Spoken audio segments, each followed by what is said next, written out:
This episode is brought to you by Novilla Mattresses, where comfort meets innovation, giving you the perfect night's sleep you've been dreaming of. Are you tired of tossing and turning all night, struggling to find a comfortable position? Look no further than Novilla Mattresses, the ultimate sleep solution designed with your comfort in mind. Experience the luxury of a good night's sleep with Novilla's advanced mattress technology. Their mattresses are crafted using the finest materials, providing the perfect balance of support and softness. Whether you prefer a plush feel or a firmer surface, Novilla has a mattress that caters to your unique sleep preference. But what sets Novilla apart from the rest? It's their commitment to innovation and quality. Each mattress is thoughtfully engineered to provide optimal spinal alignment, reducing pressure points, and ensuring you wake up feeling refreshed and rejuvenated every morning. Say goodbye to restless nights and hello to blissful sleep with Novilla's cutting-edge cooling technology. Their mattresses are designed to regulate temperature, keeping you cool and comfortable throughout the night. No more waking up in a sweat, just pure, uninterrupted sleep. Worried about allergens and dust mites? Don't be. Novilla mattresses are hypoallergenic and resistant to common allergens, ensuring a healthier sleep environment for you and your loved ones. And here's the best part. Novilla is committed to affordability. They believe that everyone deserves a great night's sleep without breaking the bank. That's why their mattresses are competitively priced, giving you the best value for your money. But don't just take our word for it. Join the thousands of satisfied customers who have already made the switch to Novilla. Even when your mom comes to my place, just know she's getting a great night's sleep, among other things. Experience the difference for yourself and discover what it truly means to sleep like you've never slept before. Using promo code Schweezy or the link in our description, you can save 10% off any purchase you make through Novilla directly. Ready to transform your sleep experience? Visit their website today and choose the Novilla mattress that suits your needs. Your journey to a better night's sleep starts now with Novilla mattresses. And a reminder, when you use our links, you directly support this show. When you want it the most, there's no easy way out. When you're ready to go and your heart's left in doubt, don't give up on your faith, but come to those who believe it, and that's the way it is. That's the way it is.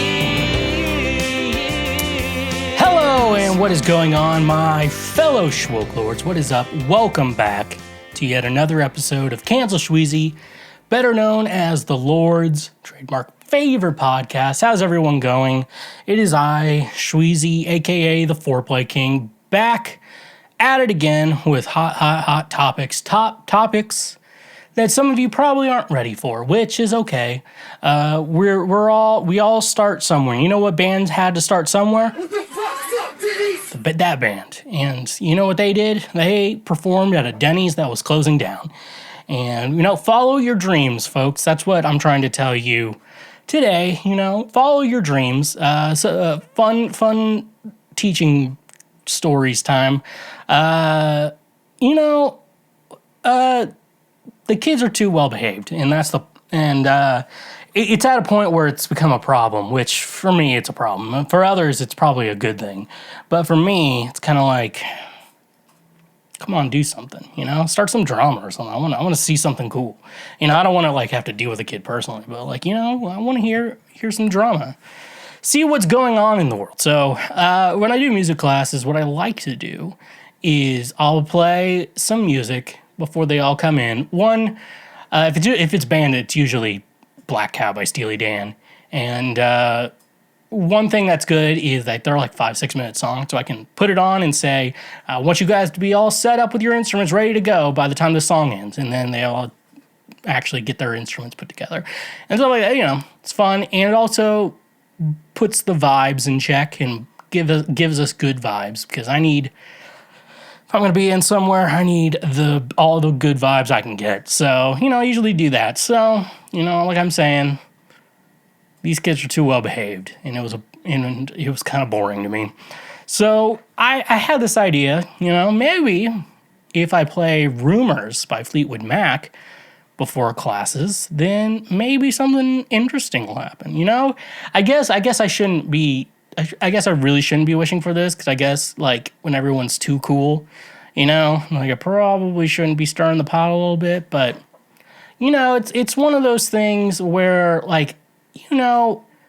you put the pieces out there and then see if someone puts the puzzle together, you know?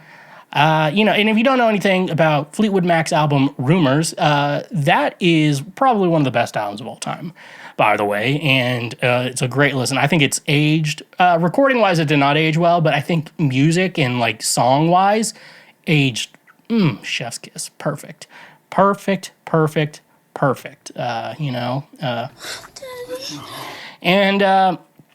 So Fleetwood Mac's album Rumors is from a time in the band when, one, they were all cheating on each other with each other, which would bring tension to any sort of workplace and any sort of friend group when we're all cheating on each other with each other. That is, that is quite possibly what will probably happen is that. And so usually there's drama going on there. But let's add this. Let's add heroin into the mix, okay? That's what Fleetwood Mac's Rumors is all about. It's just conflict with your other band members and then add heroin involved. And that's how you get, when usually a band would break up. But they decided to stick together, and they all probably still hate each other. But the music's good, and that's all that really matters. What's good for the music isn't always good for the life, like I said last week. And they released Rumors, and basically all the topics on that album were basically, was everyone cheating on each other with each other, and their relationships and their heartbreaks and their struggles to it. And I think the coolest part about the album is if you listen to like the vinyl record of it, the second side, the first side ends with Songbird, and then you flip the disc over, and it starts with The Chain, which was like so fucking cool. Like you just flip it over, boom, boom, boom, boom, boom, ba-da-ba-ba. I'm not going to sing the guitar part, but it's so fucking cool. Great album. If you haven't listened to it, I would suggest anyone listen to Rumors by Fleetwood Mac because it is the best. I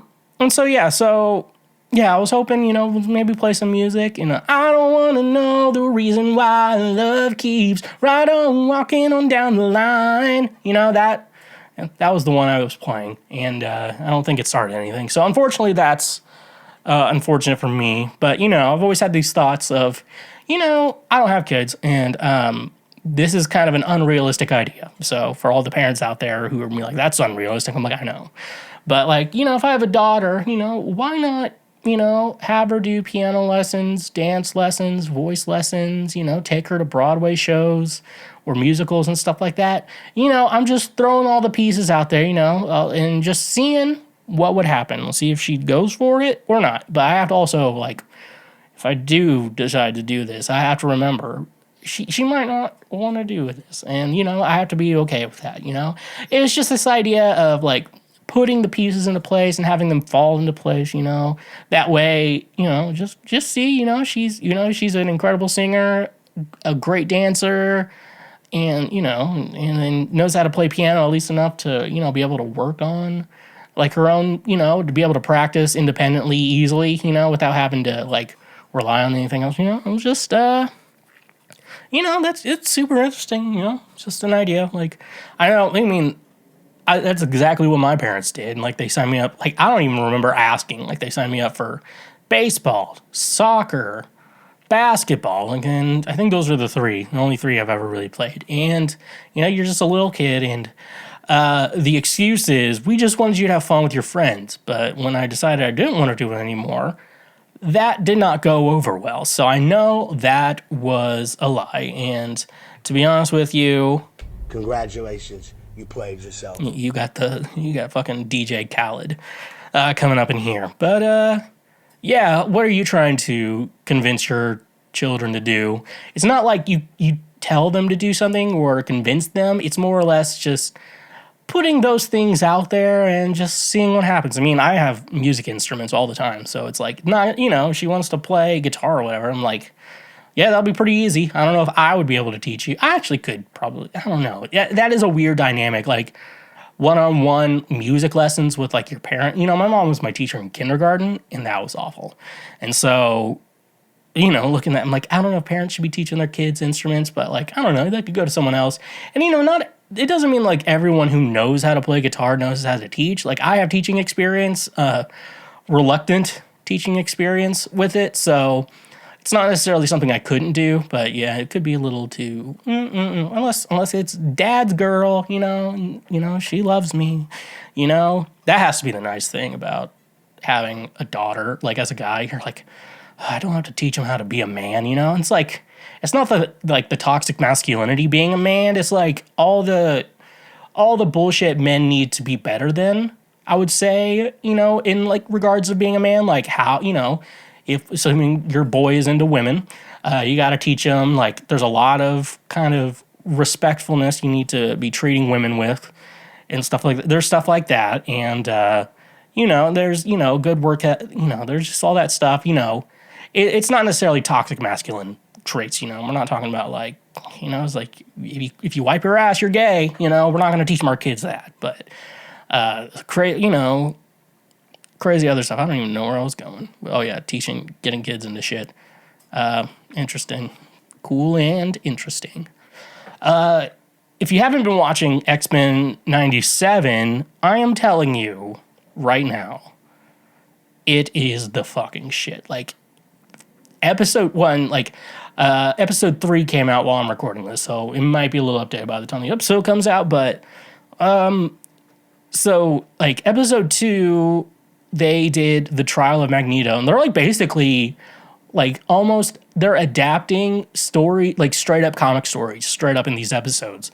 But they're also changing it enough, because some of the times, and I think it comes with something with comic writing, it's like, almost like you don't fully plan ahead. I don't write comic books, so I don't write comic books yet. But, I'm not sure, but it always seems like if it's like a weekly thing, like sometimes, like soap operas are like have weird plots and like they change all the time and have weird plot points and stuff like that. Stuff like that's usually weird. But usually when you watch a movie or animated adaptation of it, they do take their own liberties and make their own, tell the story in their own unique way, like Civil War, Captain America Civil War, they didn't do like the Superhero Registration Act, what they kind of did with the Sokovia Accords. They kind of fit it into what's already happened in the Marvel Universe and then kind of built a civil war between them, and I thought that was really cool. It was nothing like the original story pretty much, but had some elements, and it was a good adaptation of that. But X-Men 97, the Trial of Magneto episode 2, oh my God, people complain about those Fox movies always putting Magneto in all of them when they're like, they don't have to, but I'm like, Magneto's so fucking cool.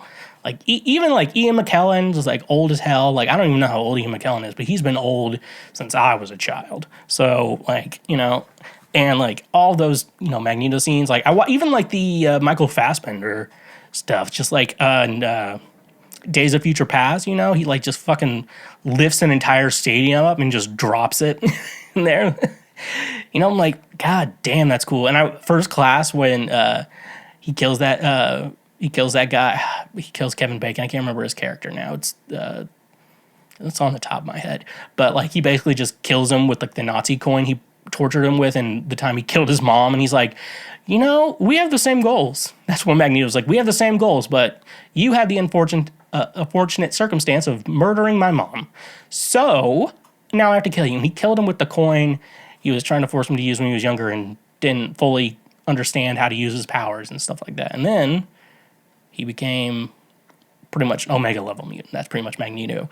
And so basically with how X-Men 97 is going so far is like Magneto's now head of the X-Men, and basically he's like, yeah, I do still believe that mutants should be superior to humans, but in the dying wish of my great friend Charles Xavier, who I don't think Charles Xavier said he's going to come back this season. I just feel it in my heart, because they hired the voice actor to come back for flashbacks. So in my mind, like if they're hiring just for that, I don't know, why don't you just bring him back? Basically how the original series ended is that someone basically did something, I can't remember, whatever, Sonic Blast or whatever, that made Charles go crazy and like he was dying and shit like that. And so they had to contact the Shi'ar Empire, and now he took off of the Shi'ar Empire because they have the technology to probably fix that shit. But I think Xavier's definitely still alive. And I feel like you can't do like an X-Men movie without Xavier because like, I just feel like you can't, Magneto's been pretty badass, He's always badass, and I fucking love Magneto. And because episode 3 is the one I recently watched, which I gotta say, they adapted the Madeline Pryor Goblin Queen storyline. So much better than the original story, because the original story was so fucking weird.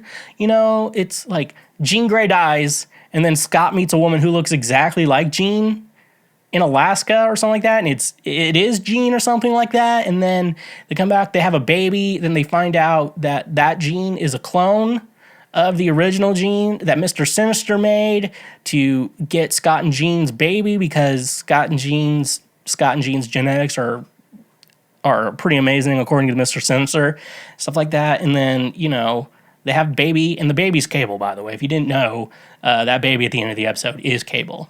Or it technically should be. Well, it gives all the signs to it, because Cable is Scott and Madeline Pryor's son.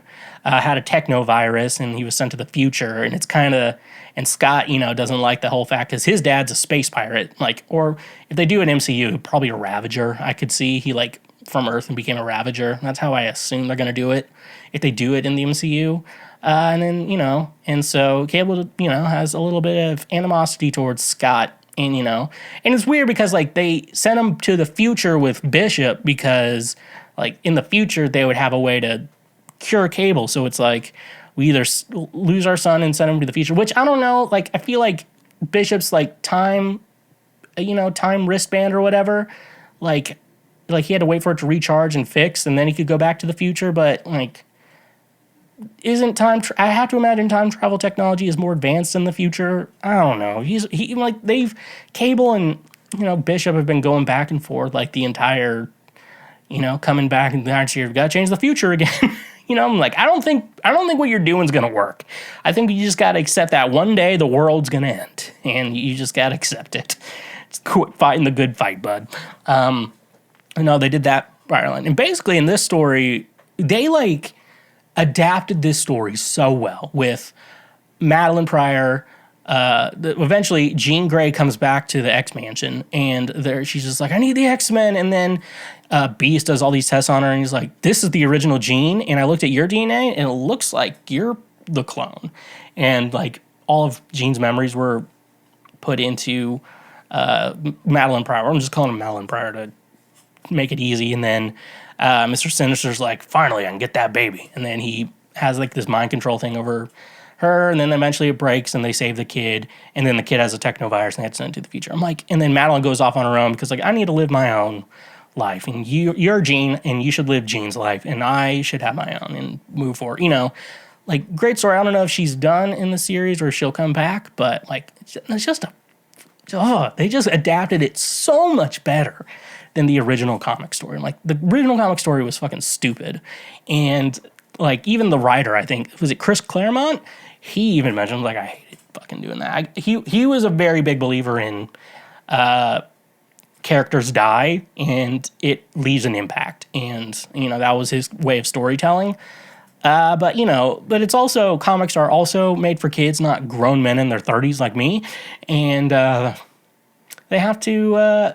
Not kids don't want to see their favorite characters die all the time. It's just crazy opinion, but it's cool. Everyone, make sure you check out my music under Schweezy, wherever you stream music at. I am getting the release schedule figured out. I'm getting everything all taken care of right now, and so I'm really excited about that, getting it all ready to go. But you can also check out those announcements over on any social media. It's at the Schweezy, so make sure you're checking that out as well. Patreon, Cash App, and PayPal are great ways to say thank you for being a friend and financially support this show any way you know how, which I like to say is cool stuff, slick stuff, neat stuff. But you can also do all the free shit. Make sure if you're listening to the show, you check out our YouTube page and do all those things. Comment, subscribe, dislike, whatever you need to do, and share with your friends. And if you're listening to the show, obviously leave a review, give us a 5, 4, 3, 2, or 1 star rating. So you bet I'm coming up in May. Let me drink my Red Bull. I am on a tea break right now, and if you don't know what a tea break is, you are too young to be listening to this show.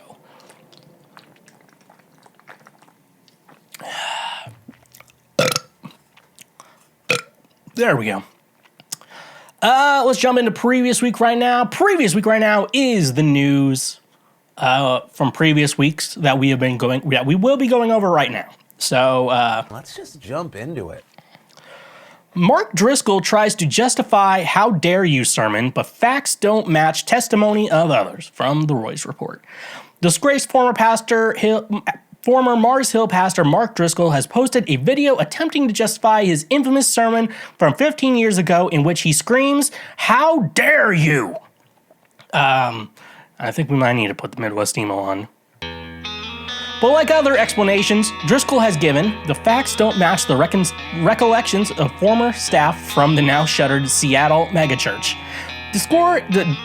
Driscoll resigned from Mars Hill in 2014 after an internal investigation at the church found Driscoll guilty of arrogance and a quick temper and leading in domineering manner. He then moved to Scottsdale, Arizona and launched the Trinity Church, where some former staff have accused him of cult-like actions like mandated loyalty and 24/7 surveillance of members. Driscoll preached his infamous sermon entitled "Marriage and Men" at Mars Hill in 2009. It has been used by critics to highlight what they say is Driscoll's angry and abusive leadership. A former Mars Hill member told Mike Cosper, host of the extremely popular podcast The Rise and Fall of Mars Hill, that the sermon typified Driscoll's core message. That message was, "You suck, do better, do like me," Cosper recalls. Clips from that sermon have gone viral on social media. Driscoll screaming, "How dare you!" was also mixed into song "Sticks and Stones" by King's Kaleidoscope and featured in the signature open of the Rise and Fall podcast. The producer of the podcast eventually removed Driscoll's soundbite from the open in a request of Chad Gardner, who wrote "Sticks and Stones." But in a video posted last Sunday, Driscoll claimed that his anger in the sermon was justified, and to his critics and enemies that have used it, Driscoll says, "Shame on you." According to Driscoll's recent video, the infamous sermon came a few years after his wife Grace had revealed to him that she had been sexually assaulted before the couple had met. Driscoll said the news wrecked him. Yet as Grace began to tell her story in the church, more women felt safe to come forward with their stories of abuse, Driscoll said. "And the thought of men doing these things do not to daughters but God, the Father's daughters, it just made me furious," he added. Driscoll said on the day he gave the sermon, women were coming up to him between services sharing their abuse stories with him, and by the end of the day, I was completely emotionally devastated and angry and furious at all the damage done to women, starting with my wife. Okay. Here's the thing about the whole Mark Driscoll thing. Like, he is not a good person. He is definitely cult leader, definitely has cult leader status written all over him.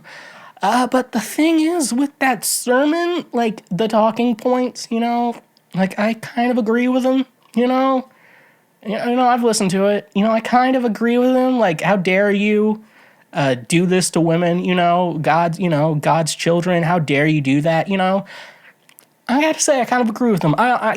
If just because you're a cult leader doesn't mean there's things I can't agree with. I agree with him, like, and it's especially in, like, a church setting, though. I like the idea that you're like, men shouldn't abuse women like that, And I have to imagine he was very fired up because it was his wife. And, it's one of those things he's known for a while. And, people keep stuff like that a secret, or they try to block it out of their memory. And eventually it comes back one day. That shit always comes back one day. And I got to tell you, like, I agree with him. Churches need to do better, and Mike Bickle. Maybe this is the opposite end of the cult leader spectrum. Mark Driscoll and Mike Bickle. Mike Bickle is for abusing women. And in fact, he loves doing it. But Driscoll's like, how fucking dare you do that to God's children? And they're both equally bad, though. But the thing I think what really came out of that sermon is showing, like, his anger and, like, fury and, like, how probably he treats other people. And people are like, yeah, I work with him. He works. I know one of the guys in Emory and on the Bad Christian podcast, I know he used to be, like, a prominent member at one of the Mars Hill branches or whatever. So I think he knows Mark Driscoll and does not have a lot of good things to say about that man. The sermon really just like uncovered his arrogance and quick temper, and as these say, domineering manner, and he definitely has that cult leader mentality. But I don't know. I agree with that sermon, and but yeah, no, I like how he just like decided after he got kicked out of Mars Hill, and I used to think Mars Hill was kind of cool because I think the singer Dustin Kensrue. So I don't know if I said that last name right, of Thrice. He used to be like the worship pastor there. I thought that was like the coolest shit ever. But and then that all fell apart. I don't think they work together anymore. I just like he moved to Scottsdale and he was just like, I can turn the cult shit up to 1,000 because I don't know. There is something about like living in a warmer climate that makes people act a lot dumber. I don't know what it is. Like you hear like stories from Florida, you always hear dumbass stories from Arizona, New Mexico, and like Southern California. You hear a lot of things. There has to be something about warm weather. Because I really do think there is something about like the weather that makes you, or there is something about like your area, your climate or whatever that makes you think and behave differently. Like when I came back to Missouri, like something in me was like, I want to listen to like all the pop punk stuff that I used to listen to. Again, all that angst and edgy stuff. And all that stuff is like guys from the Midwest or small towns who are like, fuck this place fucking sucks. And I'm going to die here and I don't want to, that and like stuff like that. I'm like, yeah, I feel it now. But we got to say, Mark Driscoll, you're a cult leader. Like, what's he doing nowadays?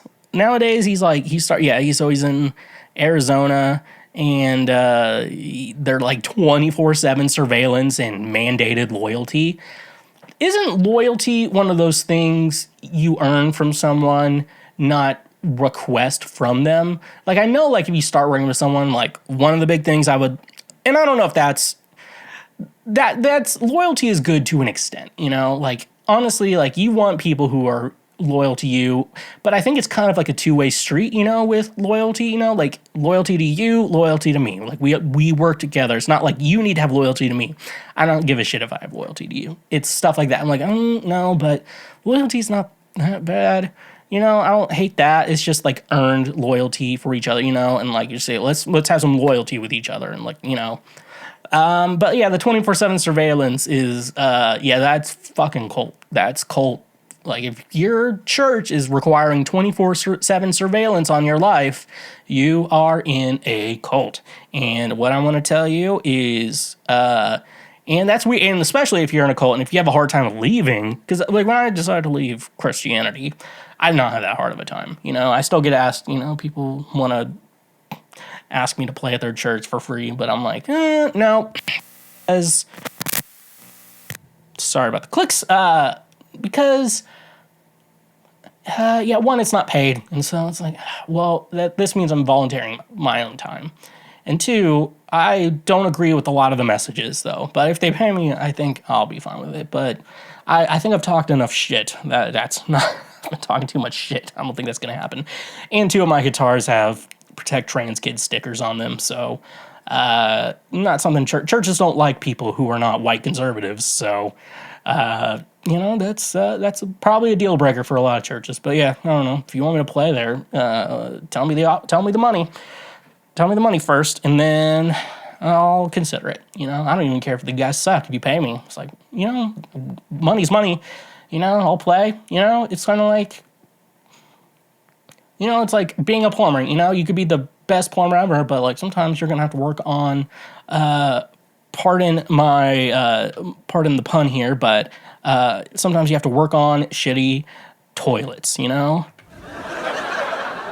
stuff like that. So I don't know where I was going with that, but yeah, Mark Driscoll, could you do better, please?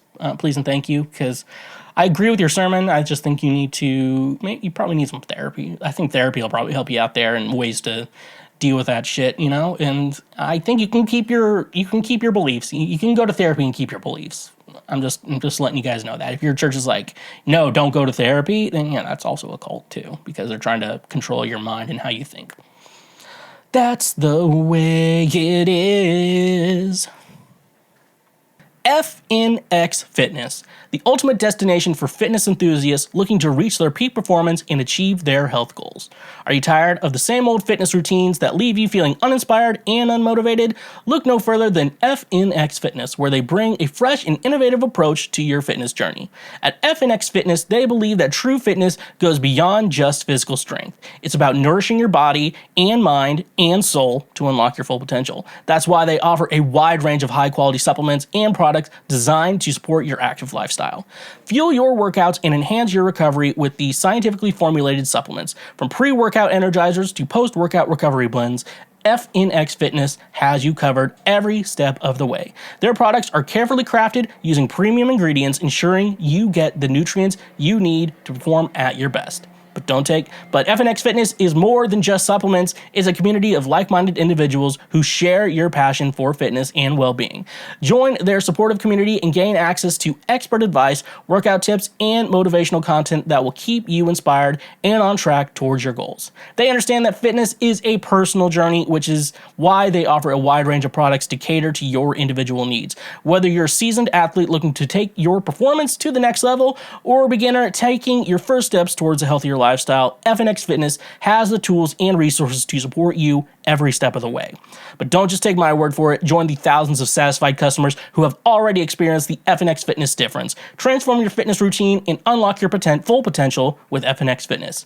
And using our code in the description, you can save 15% off your order from their website. Ready to take your fitness to the next level? Visit their website on your nearest retailer today and discover the power of FNX Fitness. Elevate your performance, fuel your passion, and become the best version of yourself with FNX Fitness. And a reminder, when you use our links, you directly support this show. Cash App, the easiest way to send, spend, and save money with just a few taps on your phone. Are you tired of dealing with the hassle of carrying cash or waiting in long lines at the bank? With Cash App, you can say goodbye to those inconveniences and hello to a seamless financial experience. Sending money to friends and family has never been easier, whether you're splitting the bill at dinner, paying your share of rent, or simply sending a birthday gift. Cash App lets you transfer money instantly, directly from your bank account. No need to worry about writing checks or handling physical cash anymore. But Cash App doesn't stop there. It's complete financial ecosystem right at your fingertips. Use the app to easily pay for your morning coffee, groceries, or even your monthly subscriptions. With just a simple scan or tap, you can make purchases at millions of locations, both online and offline. And here's the best part. Cash App helps you save money too. With its innovative Boost feature, you can unlock exclusive discounts and cashback rewards at popular retailers, restaurants, and even your favorite services. It's like having your own personal saving assistant, always looking out for the best deals. Worried about security? Cash App has you covered. With top-notch encryption and advanced security features, your financial information is always protected. Plus, if you have ever had any question or concerns, Cash App's dedicated customer support team is available 24/7 to assist you. So why wait? Join millions of satisfied users and experience the convenience, speed, and savings that Cash App brings to your financial life. Download the app today from your app store and start spending and saving money like never before. Luckily, the best part is, if you sign up using the link in the description, you get a free $5 just for signing up. That's literally just free money. So join Cash App today. The future of money is here. And when you use our links, you directly support this show. It's time for another segment of Random Topic Generator. If you don't know how this works, is that I go on the interwebs and I use a random topic generator, and then I don't look at them before I go in. And then what I do is I have to start talking about a subject, and then we hope we get a couple good TikTok clips out. Okay, so let's just jump into it. All right, so we got our first 10 here. First one, athletics. I think athletics is pretty cool. And I'm not a big sports person myself, but I think, speaking about like schools and stuff, I think in school it can help learn some team building and helps you, work with other people and stuff like that. So I think for the most part, I would say that I think athletics are good. I think it does do a weird thing because a lot of times team sports, like you could be like a LeBron James and you won't necessarily get scouted to the NBA from that because like there is something like you have to have a good team or whatever. I would suggest if anyone wants to do, like if a kid is like, I think I want to be an athlete, but I don't know which sport to like focus on. I would probably suggest doing something a little bit more individual. Like you're going to be on a team, but I would say doing something more individual based. I mean, I do think, track, cross country and stuff like that, that's my parents' sport of choice, One thing about them is that, it's so individual, like in the way you perform. And I think that's a really good thing because you don't have to rely on your team to do good. Like it would just be you yourself have to do good. And so in the mindset of like, okay, it only matters what I do. So I always think like solo type stuff that is just you and not like you working with a team. But I do think like team building is good. It's good to learn that, especially when you're a kid. It's good to have that mentality. But also like individual, like swimming, I think is good because it's you compete. It's you against other people, not your team against another team. I think that's a good idea, and I think that's if you want to go pro being an athlete, I think that's a good step to go towards. I'm not necessarily an athlete. I just was raised by them. So, that's my advice. Maybe wrestling, unless you're not gay, then you probably won't like wrestling. Let's be honest here about wrestling. I'm not saying that it shouldn't count as a real sport. I'm saying it's real and it's good, but it is kind of gay, And you know what? I'm a singer, and that's kind of gay too. So I'm not like judging. I'm just saying it's a little gay. It's a little gay, It's just slightly gay. But if you like wrestling, not the real shit, WWE, like the boring one, well, it's like Carpe Diem. I think we had a wrestling room that said Carpe Diem or something like that. But I think wrestling is really the only gay sport. Badminton, maybe? I don't know. Badminton's just rich white people, and it's kind of like, you're wearing a sweater vest to do this? Gay. Some sports gay. The only problem with athletics in school is, like, some people are way too into school athletics, and it's really bad because, like, then, like, the jocks get away with more shit and stuff like that.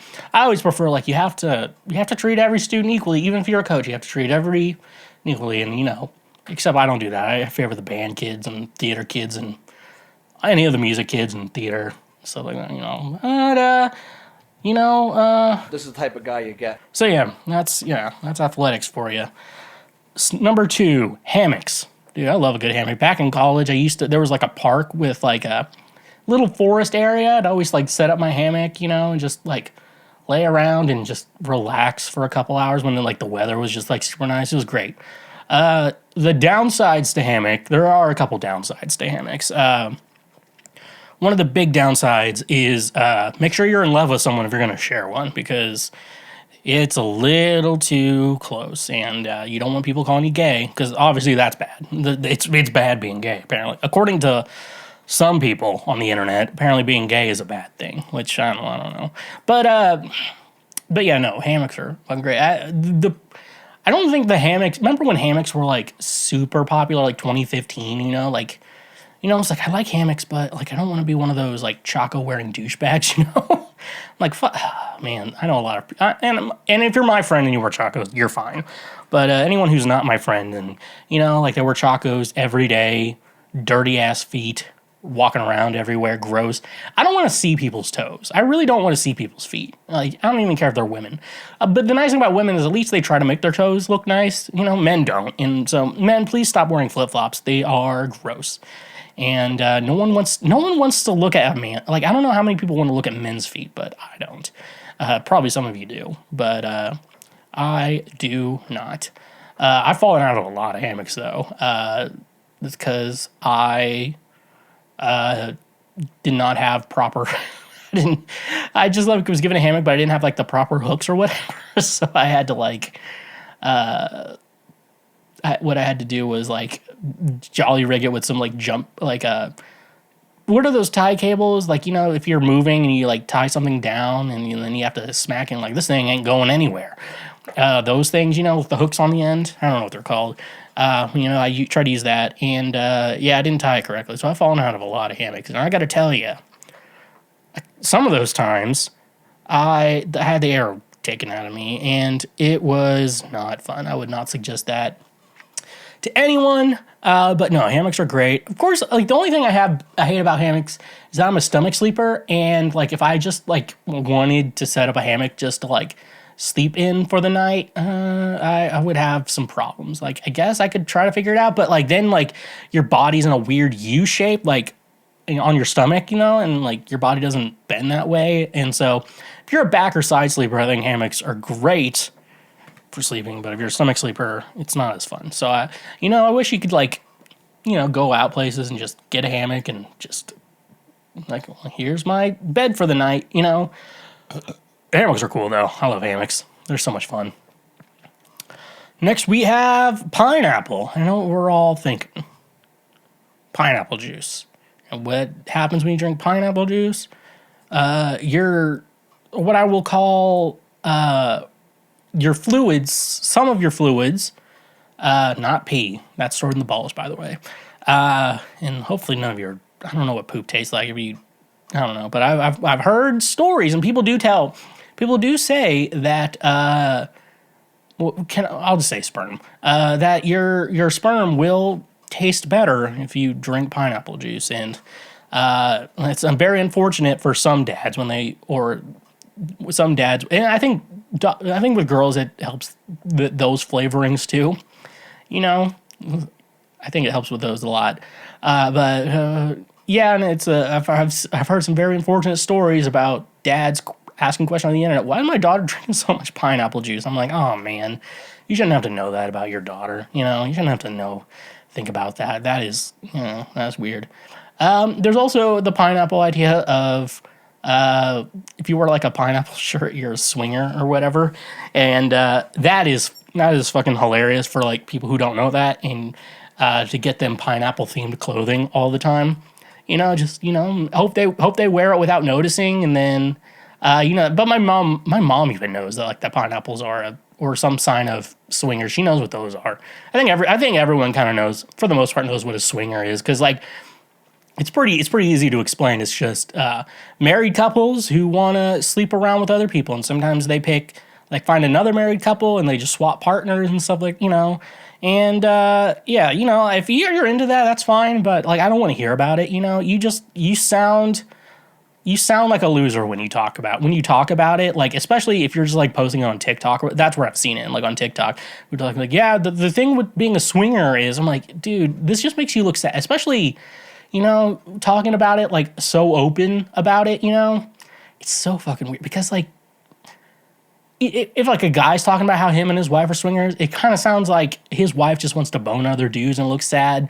And then if a woman talks about it, it's just kind of, it's always the woman's fault too. I don't know why we don't blame the men, because men could equally be part of this too. But like women, they're like, I'm not attracted to my husband anymore because I don't want a divorce because divorce is hard, and breaking up is hard, and I don't want to do that. So I avoid the topic altogether. I'm like, just grow the fuck up, dude. Next one, World War I. Okay. World War I, you may not think it's that good because the second one was a lot better.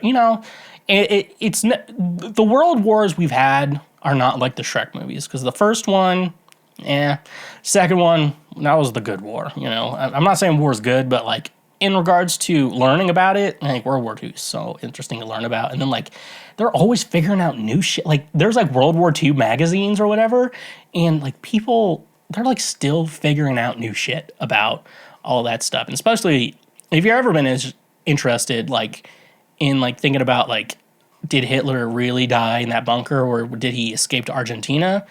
I'm like, there's a good possibility he did, because if you look at it, one, the body they claim to have found, they identified as a woman, and I'm going to make an observation. I don't think Adolf Hitler was trans. That would be funny if we found out he was trans. And then we're just like, what's the trans movement going to do about it? What is that? What are we going to do then? Once we get the trans Adolf Hitler, like, I don't know what's going to happen. I'll still support trans people, but like at the same time, like, I'm not going to support that person. Or whatever. But one thing about World War I think it's the assassination attempt of Franz Ferdinand. I don't have all the facts fully in my head. But there was something about like first there was an attempt to kill him and it missed, and they didn't miss, and it was almost like a turnaround type of situation. It was almost like a situation. If you read the story of the assassination of Franz Ferdinand, it just sounds like time travel shenanigans to me. But also, it's weird to think about time travel because we understand time travel from movies, which makes sense. Like you go back in time, and if there's some situations where if you change something, then the future is completely changed. And then there's other situations. I think of two different scenarios of time travel really existed. It would be if one, everything that happens that's already happened. So if someone decides to use their time machine, go back in time and do something, nothing would change. Like that was always supposed to happen. It's kind of like in the third Harry Potter book where, they use the time turn to go back a couple hours and like their lives still play out, but like they're like, you can't interfere with yourself because according to them, it's bad. And like, it's kind of, and also kind of weird, if you're going back in time to warn about something. And it's like, if you go back in time, it's like, don't do that. Like, the thing is, like, it would still happen to you in the future. That's what I think. Or is what Joe Rogan talked about once, which, he is a comedian and an MMA fighter / commentator. And so, don't be looking at him for advice. But he was talking about how, once we have the ability to time travel, the concept of time is gonna change forever. But like when time travel starts, you're only gonna be able to go back to the moment time travel was invented. Because then you go to the future and they've advanced the technology of time travel, and then you can go back and forth in time and whatever. If like, say you get sick in your time and there's no cure for it, you can go to the future, get the cure, and then come back and stuff like that. Like the concept of time would be so different. So I don't know if it actually is time travel because even our concept of time isn't really real. It's just the world keeps moving and we move with it, and then we die and shit like that. I don't know. It's so weird. Like the concept of time, like basically we'll become immortal somewhat. Like it's such a crazy thing because then you can go to the future and whatever technology they have in the future, it brings the past. It's a crazy subject. Time travel, thinking about time travel is a can of worms, and I'm a musician, so I don't have the brain power to do that. The next one, pipes. But first thing that came to mind is peeing in the shower, and we all pee in the shower, right? Like, so let's stop lying about it. And also, it's convenient to pee in the shower. Also, don't piss on your legs, Like, I would suggest aim for the drain when you do it. Don't be getting all over your feet and walking around in it. And, we gotta, there's a certain delicacy to pissing in the shower. You kind of have to aim towards the drain, and if you're a woman, you have to pop a squat, maybe? I don't know. I don't know too much about women peeing, so don't ask me. But it should be okay. I mean, as George Costanza would say, it's all pipes. It's all pipes. I don't even know what happens when you pee in the shower. Like, is there a consequence to peeing in the shower? Like, I mean, like, because like, does it go back into the water supply? And, you never know. I don't know where that goes. Does it go back to the septic tank? Don't you think it would go to the septic tank since you're cleaning yourself? And I don't know. I don't even know about that. But we all should pee in the shower. It's good. It's okay to do. I don't think there's anything wrong with peeing in the shower. And if you are fully against it, you're just probably a liar, dude. Next one, gypsies. Oh boy, here we go. I'm gonna get some comments on this one. You tell anyone when they travel to Europe, watch for gypsies, and because they will rob you. And and then I'm going to see some comments being like, "Oh, hey, here's everything about gypsy culture." I'm like, "Yeah, you stole everything. You had to steal for it." So, yeah, I don't know too much about the European gypsies, minus than avoid them at all costs. I know the American gypsies. I've watched My Big Fat Gypsy Wedding or something on TLC, and that show is wild. Those people, you think like. I think as a single man, like, the way I live my life would scare some people, because, like, I don't have to have that accountability. I don't have anyone to worry about, I don't have kids or anything. So, like, it's, but, like, these gypsies, like, dude, like, the real, the ones that, like, have pride in their gypsy heritage in America, like, dude, those people are out of their mind. One, they're like 14 and they're like, well, I'm 14, I gotta drop out of school and get married. I'm like, no, you don't. Don't do that. Don't do that. Finish high school. Everyone, please just finish high school. They make high school like, most high schools like figure out a way to just like let you graduate. Like they let you just gotta try. It's not hard to graduate high school. Graduating college is a little bit different. High school, like, I think it's pretty easy to graduate high school. I'm not saying your teachers are dumb and are bad teachers. I'm just saying they kind of want everyone to graduate in high school for the most part. Like, you know, just do that. But they were like, here's my favorite place in town. And this is a giant-ass liquor store. this is like Disneyland to me. And they're all like rednecks, too. I don't know how they became rednecks in America. They're just like rednecks. You know, and I got to say, gypsies are worse than rednecks, I gotta tell you. You know, you gypsies need to figure your shit out, okay? Because you're making me look good. And if you're making me look good, crazy. Next one, cemetery. Cemeteries. The only real thing I can think about, I don't want to talk about my dead dad and going to see his grave, you know, and shit like that. But I remember the copy of A Fever You Can't Sweat Out, the CD I had, someone found it in a cemetery. And I think, you put it on my computer and throw it in my iPod. That was back in the day.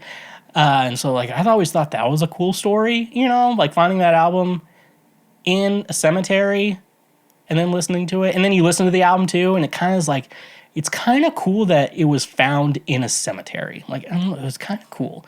And also, if you haven't listened to A Fever You Can't Sweat Out, Chef's Kiss album, before Ryan Ross discovered drugs and Panic at the Disco became just Brendan Urie, you know. Before it was Brendan Urie, before it was a band. Now it's just nothing, you know. So yeah, those are cemeteries. Postcards. The last time I think I remember writing a postcard had to have been when I went to Disney World when I was like going into second grade, the summer before going into second grade. And I tried to write a postcard to a friend, and I write, my brother is being annoying or something like that. My mom's like, well, now you have to get a new one because you can't write that. I'm like, come on, he is annoying. Just like, let me be. But no, I don't think people write postcards anymore because not everyone writes letters anymore. You know, I can't remember the last time I mailed something, you know. You know, that wasn't like a return item to Amazon, you know. So postcards are probably dead, too. Just FYI. Blacksmiths. I assume blacksmiths still exist. Someone has to be making these fucking dull swords that, like, anime nerds buy at these, like, flea markets or whatever. Someone has to be making them, you know? So blacksmiths probably exist. I guess, are they still the ones that work on knives and shit? I don't know. Are blacksmiths a bygone era? Do we no longer need blacks? I guess we have, like, machines now, and, like, machines can probably do that shit. So, you know, we always have that. Last one we have is frogs. Now, one thing I think about is the famous Alex Jones rant of, they're turning the frickin' frogs gay. And the weird thing about Alex Jones is there's like a seed of truth in most things he says. And I'm not saying I agree with him, but there is like a seed of truth. But like, I think there is like some people have found gay frogs or something like that. And they actually do think it's like something about some weird chemicals that they're swimming in like that. You know, I don't know all the facts on that, so really don't look to me for that advice. But there are gay frogs out there, apparently. Like, frogs, there's an actual gay frog out there. And you know what we need to do about those frogs? You know how I want to end this? You know what we need to do about these frogs? I'm not gay no more. I am delivered. Drizzly, the ultimate convenience for all your alcohol needs, delivered right to your doorstep. Tired of making last-minute trips to the liquor store or dealing with crowded aisles and long checkout lines? With Drizzly, your favorite drinks are just a few taps away, making your alcohol shopping experience easier and more enjoyable than ever before. Drizzly brings the liquor store to you, offering an extensive selection of beer, wine, spirits, and more. Browse their vast catalog of top quality brands, local favorites, and specialty beverages, all conveniently organized on their user-friendly app or website. With Drizzly, there's no need to leave the comfort of your home. Simply choose your favorite drinks, place your order, and let their reliable delivery partners handle the rest. Whether you're hosting a party, relaxing after a long day, or simply stocking up for the weekend, Drizzly ensures that your drinks are delivered promptly and securely. But Drizzly isn't just about convenience, it's about choice. Discover new flavors, explore unique craft brews, or find the perfect bottle of wine to complement your meal. With Drizzly's vast selection, you have the freedom to choose exactly what you want when you want it. Worried about the hassle of age verification? Drizzly has you covered. Their delivery partners are trained to ensure responsible alcohol delivery, making sure that only those of legal drinking age receive their orders. Your safety and the safety of your community is their top priority. Join the millions of satisfied customers who have already embraced the convenience and simplicity of Drizzly. Say goodbye to the hassle of traditional alcohol shopping and hello to the ease of having your favorite drinks delivered to your doorstep. That's not all. Using our link in the description gives you $5 off your first order, which can greatly enhance your night, if you know what I'm saying. Ready to elevate your drinking experience? Download the Drizzly app or visit our website today and experience the future of alcohol shopping. Cheers to a new way of enjoying your favorite drinks with Drizzly. And remember, when you use our links, you directly support this show. Honey, your ultimate online shopping companion that saves you time and money effortlessly. Are you tired of endlessly searching for coupon codes or missing out on the best deals when shopping online? Say goodbye to those frustrations and hello to Honey, the free browser extension that revolutionizes your online shopping experience. Honey is your personal shopping assistant that automatically finds and applies the best coupon codes at checkout, helping you save money with just a few clicks. No more wasted time scouring the internet for discounts. Honey does the work for you, ensuring you never miss out on a great deal again. But Honey doesn't stop at coupon codes. It goes the extra mile to ensure you get the best price possible. With Honey's innovative price history feature, you can track the price changes of your favorite products over time. This means you'll always know if you're getting the best deal or if it's better to wait for a price drop. And the best part, Honey works seamlessly with over 30,000 online retailers, including popular brands across fashion, tech, home goods, and more. Whether you're shopping for a new wardrobe, upgrading your electronics, or sprucing up your living space, Honey has your back, ensuring you get the best value for your money. Worried about privacy and security? Rest assured, Honey is committed to protecting your personal information. They never sell or share your data, and their browser extension is designed with top-notch security measures to keep your online shopping experience safe and secure. Join the millions of satisfied users like me who have already saved millions of dollars with Honey. Download the Honey browser extension today and unlock a world of savings every time you shop online. Don't miss out on an incredible deal and the chance to save money effortlessly. Experience the power of Honey and take your online shopping to a whole new level. Honey, the sweetest way to shop online. And remember, when you use our links, you directly support this show.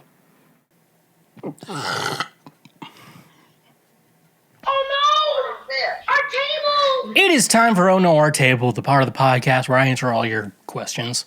So, yeah, I know a lot of you have problems, so it's time for me to fix them. Because I'm the best. Oh, brother, this guy stinks!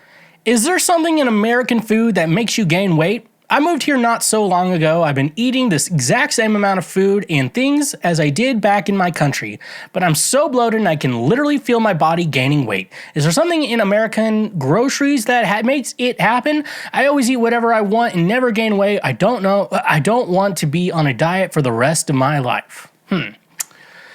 Yeah, American food, yeah, we don't, I know in Europe they have more regulations on what food they do, and they don't put fucking sugar in every goddamn thing. Like, there's some, like, you'll be surprised how much sugar is in shit. Like, I want to get bacon, you know, and I know it's not the best thing for you, but there should be no carbs in bacon. All right, and then you, like, look at the back of the package, and this is, like, just, it's not like, you know, like maple, and it's not, no weird flavor, just straight up bacon.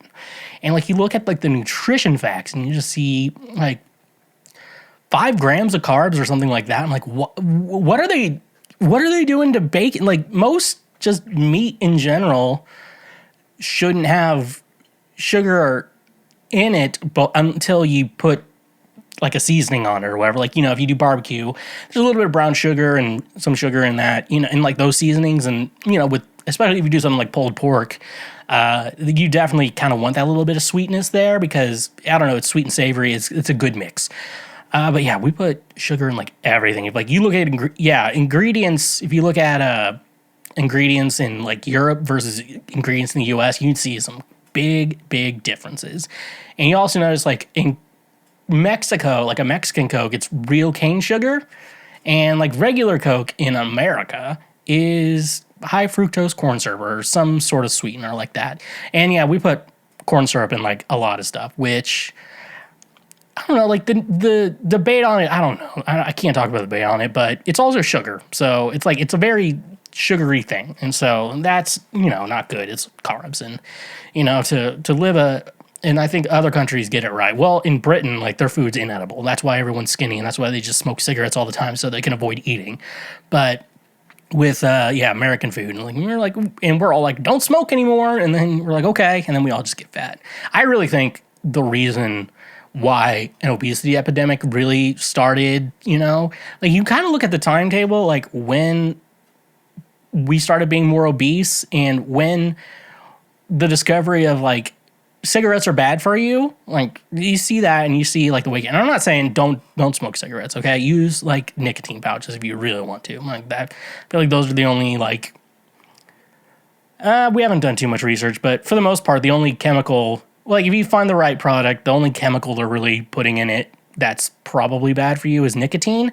And then nicotine by itself like is highly debated too. But the one thing is it suppresses your appetite, and that's why people who smoke are a lot skinnier than other people. And that's why when people quit smoking, they just gain weight because their metabolism just goes to shit after that. But yeah, no, to answer your question, we just put fucking sugar in everything. And that's why you gain weight. So one thing you kind of have to think about, like you don't necessarily have to be on a diet, like I'm not saying you have to be on a diet, but you need to be a little more conscious of, what you're consuming. And I really think that's probably everyone should do that. Just be more mindful of because you'd be surprised how many Americans don't understand nutrition and then don't understand your three groups, your protein, fats, and carbs / sugar, And it's like carbs are okay, but like the way Americans make it, like white bread in America is the worst thing. Like if you buy the cheap $2, I don't know how much bread is these days. If I buy bread, I usually try to go for like a nicer type of loaf or something like that. That if the bread expires pretty quickly, that means it's not as much sugar because like the reason why they put sugar in so much white bread, and the reason is because shelf life. They want the shelf life to be a lot longer, and the sugars in it help you. So that's why you meet some people who bake their own bread, and honestly, baking your own bread, you can control it and stuff like that. So it's really just be mindful. You may have to look at the nutrition stuff and just you don't have to diet, but my suggestion would be just take a look at how much sugar and carbs are in stuff, and just take a look at whatever your diet needs to be, and just be like, maybe I shouldn't do that. I've had to learn that because I've been trying to lose weight, but I'm I don't want to try to stray away from my diet. I don't want to have to eat keto or whatever. Which I probably should go to keto and because I'm down 20 pounds and and it's just cutting out cutting out a lot of sugar and not eating a lot. And I ate McDonald's last night, and instead of back in the day, I used to get a 20-piece meal, large fries and stuff like that. Now I just get the 10-piece and a medium fry, and and that's my meal, and I try intermittent. There's a lot of things I do, but yeah, just be mindful of, especially if you're not from America and you come to America, that there's a lot of processed sugar in our food, and you just need to be mindful of that and realize maybe I shouldn't eat an entire, maybe I shouldn't eat bread for a meal, It's just stuff like that. You just need to be a little bit more mindful and try to cut out sugar, because try to lower the amount of sugar you're doing. So yeah, it's the unfortunate part of the United States. And but our food does taste better. I do have to say, we do have great tasting food. By the way, it's because we're putting sugar in everything. And I think that's a real fact. Is it true Most men get no compliments. I spoke to a few friends about this, and they said they all thought it was something special when they received a compliment because they rarely get one. Yeah, that is true. Men don't get as many compliments as women. And I think it's the mindset that men need to approach women first, which I don't like, but I do also understand that's how we've been doing things forever, and that's the expectation from a lot of women. So, as a guy, you just do it anyways, And I don't think there's anything wrong if a woman wants to approach a man, but first, but like, remember what it's like when other men come up to you and you don't act like that. And usually women aren't thinking about getting boned all the time. So it really helps out with that fact. But yeah, men don't get compliments because like when men come up to women and give compliments, it's usually like, maybe we should go out sometime. Like, I like the way your ass looks. I want to go out with you. Show me how those big tits fart. All the stuff like that and the compliments. And a lot of times, sometimes compliments can have an ulterior motive too. And probably that's why women don't. I always get compliments by women all the time, but that's a different story because I look rad as hell, and they're usually complimenting me on my looks, on my hair, and I have my jacket with all the emo bands on it. Just like that. Like, this guy is cool. and also there's probably a reason why women don't get compliments because men don't get compliments a lot. So when a woman compliments a man, the man's immediate thoughts are she wants to fuck.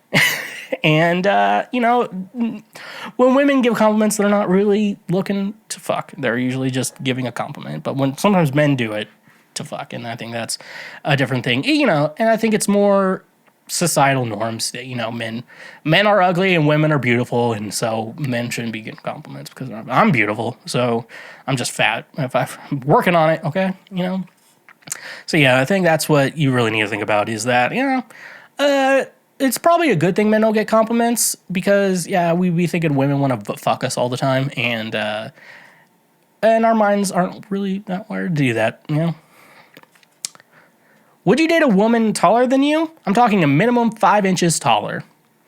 Yeah, that's not a problem for me if she's taller than me. Like, I'm kind of, maybe when I was younger I had a problem with it, but now as like in my 30s, I'm like, I don't care. Like, and honestly, like I'm only so tall, and my only option for it would be like leg lengthening surgery, which I heard recovery is a fucking bitch. I actually think because if you haven't seen my full body, I feel like my upper half of my body is the proper size, but my legs are like 1/3 smaller than the rest of my body. So I wear like a small in sweatpants, but then like medium or large in t-shirts, depending on the fit and stuff like that. So it's like that. I'm like, I can't change my height. I can change my weight. I could change my hair. I could change a lot of things about me. The way I dress, I can change those things, but I can't change my height. So I've just come to accept it and be like, if this is a problem for you, I'm probably not right for you. And honestly, like it's sometimes like you really like someone and that's a deal breaker for them and whatever. And also like for me, if a woman is really that bothered with it, like you're probably not, like it's not a good thing, Like there's chicks out there. I've met a lot of chicks out there. Everyone has a different preference. So some women don't care. Some women really care. That's the thing. But yeah, I don't have a problem with dating someone. I think on my end, it would be more of a concern for her. I'm not like super small. I am the average height of a woman. Okay. So like, I'm like, there's like a 50-50 bracket there of like who is taller than me and who is smaller than me. And so, if it's a real problem, like I would probably prefer someone shorter than me, but it's not a deal breaker. I'm not gonna like when you meet the right person, like, a lot of their appearance doesn't really matter. It's more about it's really about their personality and their vibe and how cool they are to hang out with. So for me, it's not a big deal. And I don't really care, but I could see it. It's more or less would be a problem for the woman than me as a man because I just don't care, and she would probably care. So when I was in Arkansas, I met a very tall woman, and she was very pretty. And if I wasn't with my friends, I would have gone up and talked to her. She's like, I don't know. I think my friend was like, I don't think she'd be into you. I'm like, I could talk to her. I'm like, I could do it. I'm like, fuck you for telling me I can't date a woman twice. She was a lot taller than me, dude.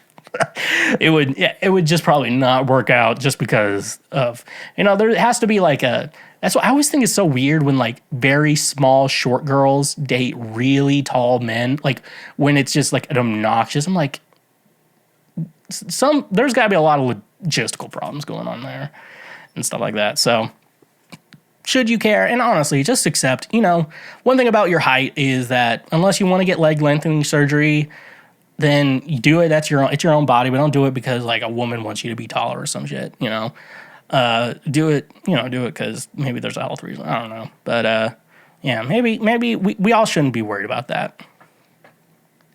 I'm the other woman. Any chance he actually loves me? Probably in a different way than you should be loved. That's the thing.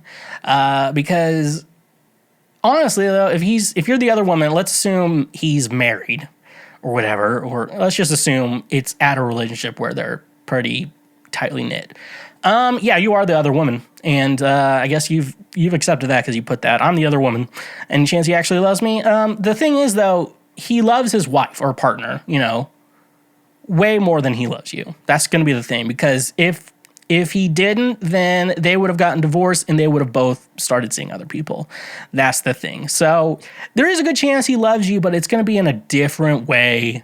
It's not going to be the way you need. It's not the kind of love that you need from a partner, and it shouldn't be the kind of love you want from a partner. That's the thing, because if there's another woman, like he doesn't, there's some consideration for you and her that there's a gap there. And so he could actually love you, but really what I would tell you is that if he's still with another woman and doesn't want to break it off with her, like, yeah, you're not going to receive the love you need. And I feel like that's most situations, because you're a secondary priority to them, especially when you consider yourself the other woman versus being the partner, the main partner, And so honestly, this is not a good situation. And unless he's like, I just signed the divorce papers with my wife, with my ex-wife, and so now we can really be together. There's those situations, which is a little sketch too. But overall, he probably doesn't love you in the way that you actually need, in my opinion. So, when did it sink in that you'll never be as well off as your parents? About 5 years ago, my mom and I were talking, and she told me how much she was going to be making in retirement. She retired 2023. Guys, it's 3 times what me and my husband makes annually in retirement. I think that was the moment that broke me. That made it sink in that I'll never reach the level of financial security. I'll work myself into my grave because I'll never be able to afford anything else. What was your moment? The moment for me, I'd probably have to say, that made me realize that I'm not going to be as well off as my parents are, is when I was in Nashville, and my mom, I finally heard how much they pay for the mortgage on their house. And they have a nice house, and it's it's not huge, but it's very spacious, and there's like 4 rooms, 3 bathrooms, like a great house. But like the thing, she told me like her mortgage payment was like half of what I was paying for rent in a 1-bedroom apartment. And I was just like, there's one thing like that. But even if I wanted to buy a house in the same town with the same 3 bathrooms, 4 bedrooms, like it would cost me, because like I think they just came out with a report, like you have to be at least making over $100,000 a year to like feel like you're financially secure and feel like you're actually making enough money to live a comfortable life. And I don't know about you guys, but not a lot of those jobs exist. Like not a lot of jobs, like the people who are making 6 digits are old ass people who can't open Excel sheets. And guess what? We need to stop opening PDFs and Excel sheets for boomers. We need to stop helping them with technology. They can figure it out on their own. If they have been living on this planet minimum 50 years. They need to be able to, they can fucking log into Netflix. They can log into Netflix. They can open a PDF. They can print a PDF. It's not that hard. And if they're like, I don't know how to do it, like, you shouldn't have that job. Give that job to someone who deserves it. If you cannot do basic computer stuff, if you cannot do basic computer stuff and your job requires you to do that stuff, you should not be working that job. I don't care if your job advances. It's not hard shit to learn. Okay? Computer literacy is not hard. They teach it to 6th graders. If a 6th grader can learn how to type on a computer, how to open, I've seen babies use iPads like brilliantly, like 3-year-olds on their iPad, and they're so good at it. But like a 60-year-old person can't figure out how to open a PDF. They do not deserve to have that job and that stuff like that. And they were just like, they were kind of grandfathered into that job and decided, I'll have someone lower than me do this for me because... And that just shows a sign of privilege right there that, like, I can't, I can't figure this out and I'm just going to make someone else do it who doesn't get paid as much as me and who is worthless and not as good as me, as good as I think I am, We need to stop helping boomers out with technology. If I'm going to help my mom, if I'm going to help a boomer out with technology and I'm going to say, all right, now you need to log in. And you're like, I don't know how to do that. Okay, well, you put in your username or /email and your password. What is that? If you don't know your password, I don't know what it is with boomers and not remembering passwords. I'm like, Jesus Christ. And so it's just that. And so they were just, boomers, they were brought up in a time when all of Europe was just bombed. Like that whole area was just like destruction. But we didn't really have any destruction in America minus Pearl Harbor. And that's Hawaii. And some people don't even kind of count that. If you're a native Hawaiian, I don't think they like to count themselves as Americans. And stuff like that. And so that means jobs in America flourished and, and like they just had all the opportunities in the world. That's crazy when boomers like, I couldn't go to college. I'm like, it would cost $5 to go to college when you were a kid. Maybe you're just fucking stupid. Maybe you're too stupid for college. That's why you couldn't go to college. Anytime a boomer complains, oh, I didn't get to go to college. Did you not get to go to college or were you too stupid for college? And, and that really explains, I don't know how they survived in the world to live at the age they are. But yeah, it's just, it is crazy how little, especially their generation, thinks we should be paid. It's just crazy. People are like, we couldn't raise the minimum wage. Minimum wage was like $2 when I was a kid. I'm like, yeah, that was $50 an hour when you were a kid. Now it's like nothing. Try to live, and you're like, I have to like explain to my mom, it's like, during COVID, I wasn't able to play music. And that was like almost 2.5 years of like, not being able to play music in front of people and like making money that way, and then they're just like, why don't you just work somewhere? I'm like, I went to college to do this. I should be expected to be able to do this. You get harassed your entire life. Like you need to go to college or else you're not going to get a good paying job. And then we go to college and we don't get good paying jobs because you want to hoard all the money yourselves. That's a big rant. We're going to move on.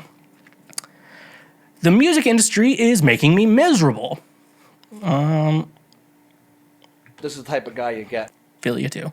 After dedicating 4 years to pursuing music as a singer-songwriter, I'm finding myself increasingly miserable. Despite the fear of wasting my hard work, I realize I haven't truly lived in ages. The constant stress, overwhelm, financial strain, and guilt from an endless to-do list of songwriting, practicing, content creation, marketing, touring, and more have left me feeling stuck in a cycle of discontent. I know worthwhile endeavors aren't easy, but I'm desperate to break free from this restless rut. I seek advice on how to continue pursuing my dreams with succumbing to burnout or to explore alternative approaches that allow me to enjoy life again without sacrificing my aspirations. Okay. So, brother, we are in the same boat here. I've been in the music industry for a long time now. And it's something. And that's the thing. Burnout will happen. And I think the thing with burnout is you got to switch things up. If you're feeling burnt out, you got to change some things what you're doing. Like some people take breaks, but like I think, just change your approach to things before you do that. Maybe figure out a way to make things in your life a little bit easier and stuff like that. I'm changing the way I'm doing the podcast too. That way I have more time for music and stuff like that. And you have to make change for your life. And I think I said this last week on the show, what's good for the music isn't always good for the life. And I think that sentiment really reigns true, especially from what you wrote here today. That's the thing. I think the real thing about the best advice I can give you in regards to the music industry making you miserable, it makes me miserable too. So, but what keeps me going, it really comes down to this one fact. How much do you want it? And when you want it, and when you want it that bad, you have to power through all this bullshit, that like you're like money is an issue. Your friendships and your relationships suffer from it. Like it's stuff you have to go through. What's good for the music isn't always good for the life. So, only thing I can really tell you is you got to keep going, and that's the thing with a lot of any endeavor in life is you have low points, you have high points, and you still have to power through the low points. I always tell kids if we're doing a rehearsal, I'm like, I'm not expecting you guys to perform your best today, but it's always good. We got to get that practice in. We got to work through it, and we still gotta try and work on it, even if we're not going to be at our best today. And so, my question would be, how much do you want it? And think about that question. How much do you want it? And then determine how much you want it, and then decide what you can cut out of your life and what you can keep in your life too at the same time. It's like I said, it's not the easiest career to do, especially music. It's not an easy career. And like I'll say again, what's been good for the music hasn't always been good for the life. And that is something I take to heart every time I have to pick up a guitar or something like that. All right, on to our last question. What's your favorite guitar tone of all time? My favorite guitar tone of all time is Green Day's American Idiot. I think he worked with I don't know I know Chris Lord Alge mixed it, but I think American Idiot in regards to distorted punk guitar tones, like, chef's kiss. And you realize, like, it's just one P90 in the bridge. Like, that's what Billy Joe Armstrong used. They're probably using and I know they use like ES335s too in the studio, probably Les Pauls. Les Pauls, say what you want about Gibson, but I feel like Les Paul guitars, even off-brand, copies or whatever, when set up right and sounding good, like, are some of the best guitars you can use on the studio. And I think American Idiot, just those fucking guitar tones are just so fucking good. And like Butch Vig maybe was the producer on it. I'm not sure, but like, I don't know, if you're looking for like good guitar tones, and I feel like this is like the tones on that album, like just distorted, like distortion tones. I'm like, I've been trying to chase that sound ever since I got a 2009 white MacBook, plastic MacBook with GarageBand on it. I've been trying to like figure that guitar tone out my entire life. And you think like, oh, just buy all the same equipment. I'm like, well, some of that equipment is really expensive. And also, like, every guitar always sounds a little bit different, Like, you can have two guitars made in the same factory, and they feel different, and they sound a little bit different. Pretty comparable, and, like, honestly not a deal breaker, but, unless I have all his equipment that he actually owns, like, I can't get that tone. And like, and a lot of times what they use on stage is not what they use in the studio too. A lot of people have like endorsements with a guitar brand, and they don't always use those guitars or cymbals or drums in the studio. They're just using what sounds best, and it doesn't really matter for like the sponsorships or whatever, because they're still using on stage to have their logo, and people are like, I want to play those guitars, and that's like, that's the idea of why guitars have brand logos and everything. So that's that. Well, thank you so much for listening to this episode of Cancel Schweezy, better known as the Lord's trademark favorite podcast. Thank you guys so much for coming in today. It really means a lot to me, and thank you for coming on this journey along with me. So, honk if you love butt drugs, and stay awesome. Believe it or not, Schweg isn't at home. Please leave a message at the beep. I must be out, or I'd pick up the phone. Where could I be? Believe it or not, I'm not home. Thank you for tuning in to Cancel Schweezy, the Lord's trademark favorite podcast, and joining me on this incredible journey. I hope you've enjoyed the valuable insights and engaging discussion I brought to your ears. To ensure you never miss an episode, hit that subscribe button now. By subscribing, you'll receive automatic updates whenever we release new content, keeping you in the loop with the latest episodes and topics. Subscribing not only guarantees that you'll never miss a beat, but also helps support our show. Your subscription plays a crucial role in helping us continue to bring you high quality content and maintain our podcast growth. So whether you're listening on your favorite podcast platform or watching our YouTube channel, take a moment to click that subscribe button. Join our community of passionate listeners and be part of the journey. Personally, I appreciate your support, and together, we can make this podcast even better. So don't wait any longer. Hit that subscribe button now and stay connected with us. Thank you for being part of our podcast family.